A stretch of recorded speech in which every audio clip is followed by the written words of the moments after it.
Книгата за која што вечерва ќе зборуваме, Медицински роман, е дел од еден проект кој што Готен го реализира со поддршка на програмата Креативна Европа на Европската Унија и се вика Балтикот вирално преку литературите на Балканот. Станува збор за еден мощне, комплексен, современ, ултрамодерен би рекол роман, напишан на еден начин во кој што како чуден, необичен мозаик или калейдоскоп се мешаат неколку слоја, неколку приказни, кои што во себе го нудат она што ни го нуди современото општество. Погледнато поедноставено станува збор за односот помеѓу еросот и танатосот. Се чини дека живееме во свет кој често е сурова комбинација од секс и смрт. Зошто е тоа така, господине Корхонен? That's an excellent question. And not only because, you know, sex and death are something that you cannot avoid in this life, on this planet. Ова е многу добро прашање. Мислам дека сексот и смртта се две неизбежни нешта во животот и, например, делот од приказната која што стои позади романот е лична, односно овој роман беше напишан на фински пред 10 година, кога искрено мојот приватен живот се распаѓаше, беше момент кога за мене заврши една голема љубов, мојот брак, но исто така и во делови од светот имаше навистина тешки настани кои што се случува. Јас бев на еден начин обседнат со администрацијата на Буш и особено и во текот пред војната во Ирак. Не се знаеше што точно ќе се случува, сите си ја тера нивната собствена агенда и со многу малку информации и со многу малку знаење за ова странска земја.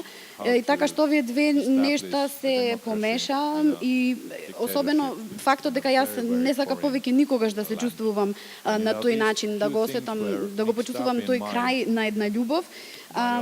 И исто така самото тоа што ги гледав тие злосторства што се случува во Ирак, тоа беше еден вид на вознемирувачка бука која што ми се случуваше во мојата глава во тој период и сакав да на еден начин да се изборам и со мојата собствена глупавост, но и со мојата собствена немоќност и видов колку сум немоќен јас во светот. Во Финска имаше демонстрации во врска со војната, кои што беа комплетно бескорисни. Се што постигнавме беше неколку минути да не прикажуваат на телевизија на вестите во Финска.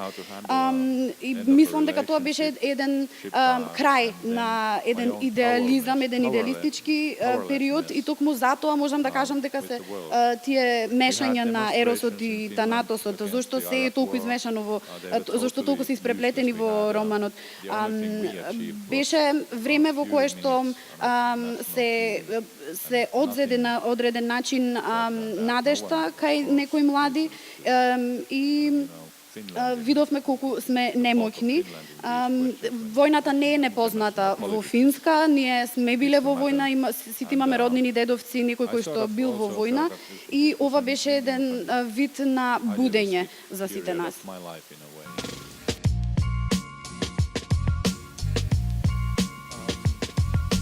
Вашиот роман има бројни интересни сцени со описи на секс. Вчера кога зборувавме, ми спомнавте дека дел од критичарите во Финска ве критикувале за тоа. Јас пат напротив мислам дека тие се едни од најинтересните сцени во целиот роман.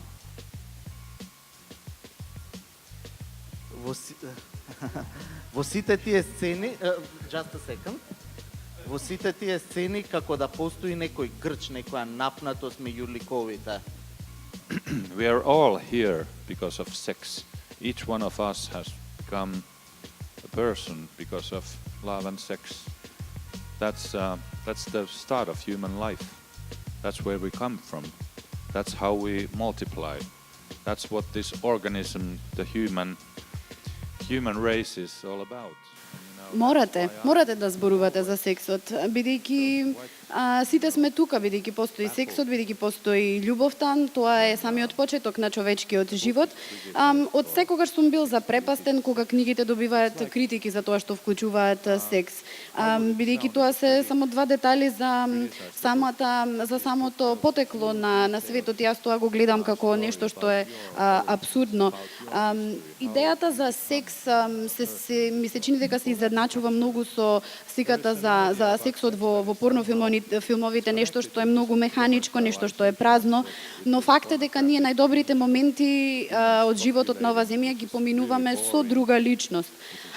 Во Финска малку мислам дека сме пуританци. Можеме да отидеме во војна, нема проблем, ќе изгубиме рака нога, но сексот и чувствата не, за нив не се зборува. Може би малку сме ограничени од тој аспект. Не знам како финците поминуваат во зима, сами си се тресат, студено име. Но една од моите мисии како писател, особено како маж кој е писател, и во Финска е да промовирам друг аспект, односно финците имаат идеја, имаат некоја замисла, се чини дека додека тие чувствуваат или финските писатели додека пишуваат за нивните чувства, дека можеби Русија ќе не нападне и затоа тие не смеат да мислат на нивните чувства, мораат да бидат секогаш будни, но мислам дека тоа е малку глупаво, веќе не сме во годините пред 1939. Така што мојата мисија е да зборувам за убавина, за опасност, но исто така за тоа колку е свет сексот и тоа низ мали редови на опишување на секс. Нема да најдете 500 страници за секс во мојата книга. Because you don't get it for 450 pages, you know, it's only little flashes if you get anything. It's a difficult thing. Во еден момент, еден од ликовите Никлас вели: дали ви е познат англискиот писател Радиард Киплинг и неговата книга Бремето на белиот човек? Јас сум само еден обичен лекар, иако добар протетичар и не се разбира многу од поезија, но знам дека го носам бремето на белиот човек. Дали ова стојалиште, искажано на овој начин, погледнато од перспективата на случувањата во последната деценија, особено засилени со така наречената бегалска криза, не звучи малку политички наивно?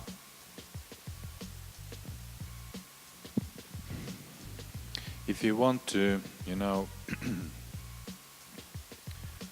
make any kind of difference in world, you have to be. Ако сакате да го промените светот, морате да бидете малку политички наивен, бидејќи политички наивните личности се оние кои што според мене најмногу го ценат животот и добриот живот, она што животот има да го понуди. Луѓето воглавно имаат слични разбирања за тоа што значи да имаш нормален или добар живот, да имаш засолниште, да имаш безбедност, храна.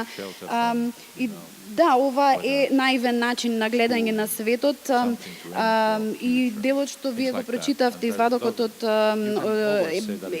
вид на диалог кој е напишан на ироничен начин, се работи за протетичар кој е во војна и кој држи говор користејќи некои навистина многу големи зборови, но тоа е еден начин да се премине од пишување на нешто различно во можеби преминување на преминување во клишеа. Можат зборовите што се кажани да бидат и вистинити и прекрасни, но доколку не видиме некоја промена, некој движење на работите, не правиме на вистина нешто. Ова се случуваше и со околу ситуацијата во Ирак.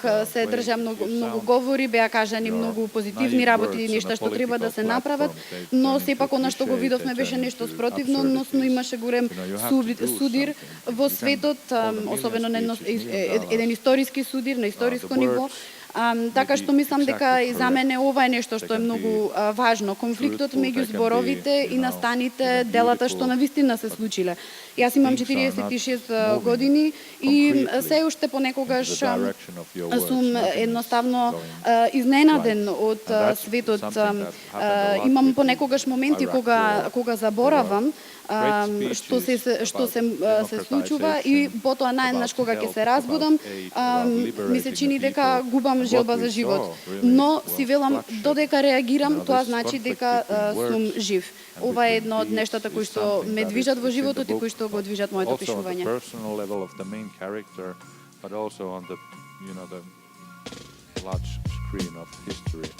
Еден важен аспект од романот представува прашањето за растот на крајната десница во Европа.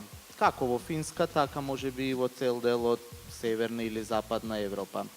Во која насока ќе се развива овој бран на пораст на десницата во Европа според вас сега? The book was finished in the spring of 2008, little over 10 years ago. Кога The situation излезе in Finland овој роман во was 2008, во much пролетот 2008 година, ситуацијата во Финска беше многу there are посмирена. Од тогаш few многу emails се in that промени. book Еден that, мој пријател me и and јас one of my решивме да friends, напратиме некои мејлови We до sent some, до некои arrogant неонацисти mails to, во Турку. Јас сум од Турку. И еден и зборувавме со еден припадник на оваа група која што се нарекува себе си Суомен Сису, едно старо, малку архаично име. И овој човек со кој што разговаравме, ние имаше шведско име и од таму ние прашавме зошто си ти тука, зошто не се вратиш во Шведска, зошто действуваш токму во Финска.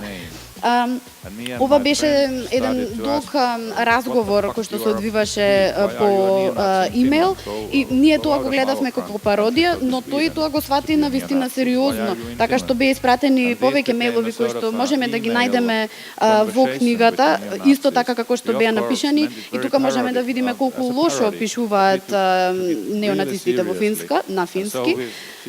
Од тогаш ситуацијата се поларизираше и тие што се смета за бунтовници во 2008 сега се многу повеќе присутни во јавноста, мејнстрим, поорганизирани. Еден голем дел од нацијата во Финска прифаќа дека треба да има одредени стандарди за да може да се каже дека некој е финец, да имате конкретни корени, боја на кожа, точна историја за да бидете финец. Мислам дека тоа е една вештачки креирана слика, бидејќи ние секогаш сме имале луѓе од странство кои што се доселувале во Финска, кои што почнувале да работат таму, да покренуваат бизниси. Сега имаме и многу уметници, некои фолк музичари, писатели, сликари кои што имаат некоја идеја за чиста Финска. Јас би можел да бидам на рекламата за тоа движење, бидејќи јас сум многу финец по сите стандарди, но мислам дека ова е едноставно бескорисно. Најголем дел од нив сакаат ова да го претворат во некој тип на агресија, значи тоа воопшто тука не се работи за почитување на какви било и да се идеали.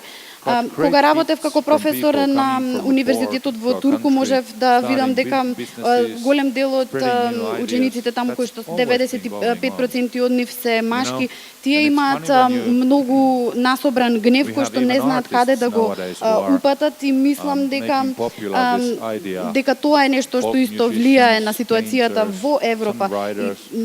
Не можам да знам што точно ќе се случи за 10 години. И се надевам дека има многу други конфликти, се надевам дека може само да оди кон подобро.